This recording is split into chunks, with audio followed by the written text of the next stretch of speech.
Hey there guys, and welcome back to the New Nassau Food Forest. It is time for October's Plant of the Month video. And this month we are doing a Russell avocado. That's what the fruit looks like there. So you can see that nice long neck just above the pit.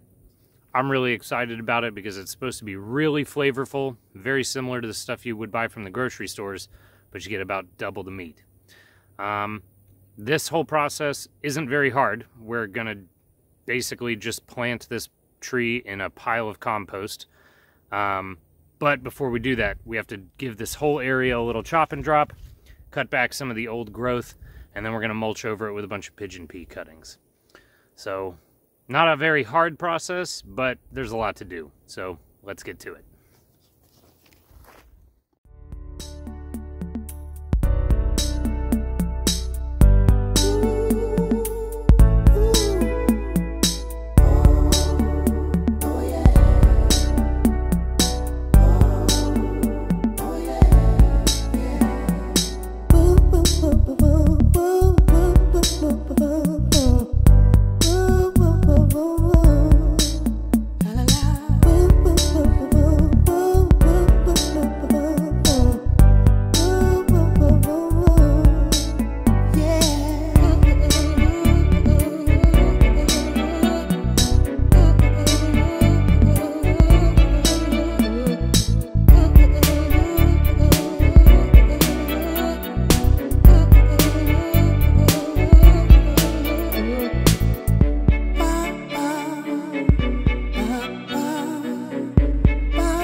That actually was a lot easier than I thought, and a lot less that needed to be done.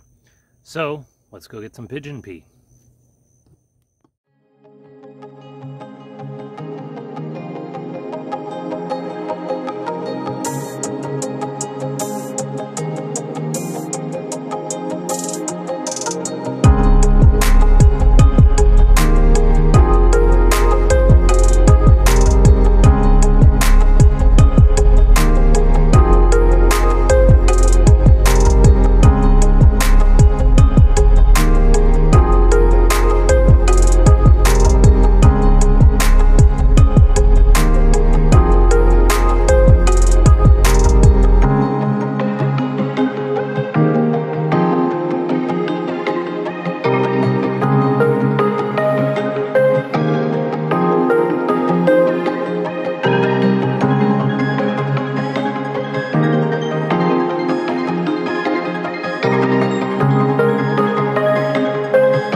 And now it's time to go ahead and plant the avocado.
right, guys, and there you have it.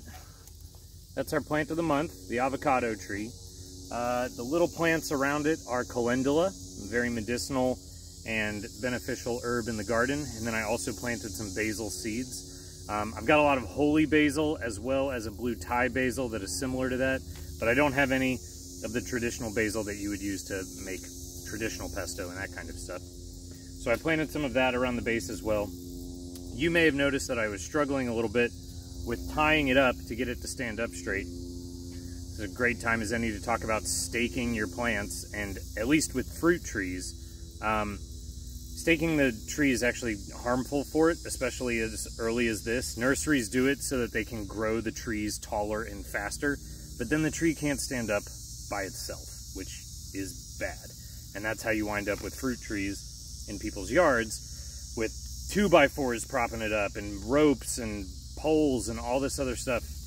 That doesn't need to happen if you just let the tree grow on its own. So I have these ropes and cords going to hold the tree up so that it can strengthen itself and hold itself up. They're not too tight. They're just keeping it from falling over, so it can still move as it moves with the sun. The sun will go overhead and it'll start to grow in the direction of the sun. And then I'll gradually keep loosening it more and more just to keep it from falling over. And eventually this will be able to stand up all on its own. But yeah, I understand certain plants like annuals, eggplants, tomatoes, it's beneficial to keep it in a cage. You're only growing it for 1 year typically, and you're gonna harvest it and then cut it down or pull it out. That's fine. But a fruit tree, a perennial, something that you want to grow on its own and live year after year, you want it to be as healthy as possible, and it needs to be able to stand up on its own. So this is a temporary fix to help the tree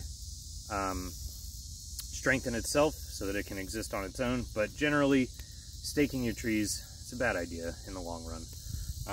That being said, this guy looks great. He's going to be real healthy as soon as he figures out how to stand up all by himself. Herself, technically, as it bears fruit. But yeah, thanks for watching. Avocado's plant of the month. Huge shout out to my Patreon subscribers, especially Margie Corstan, Brian Zimmerman, Kat McAuliffe, and John McKee. Those are my squirrel patrons. They donate $20 a month specifically to the plant of the month. And so huge thank you to you guys for making this video series possible. If you want to subscribe to the Patreon and contribute at all, go ahead and head on over to patreon.com/New Nassau Food Forest. And you can also follow us on YouTube, Facebook, and Instagram. Again, thanks for watching. I like what I'm doing out here, and I appreciate you guys taking an interest in it. So stay tuned for more stuff, and I'll see you next time.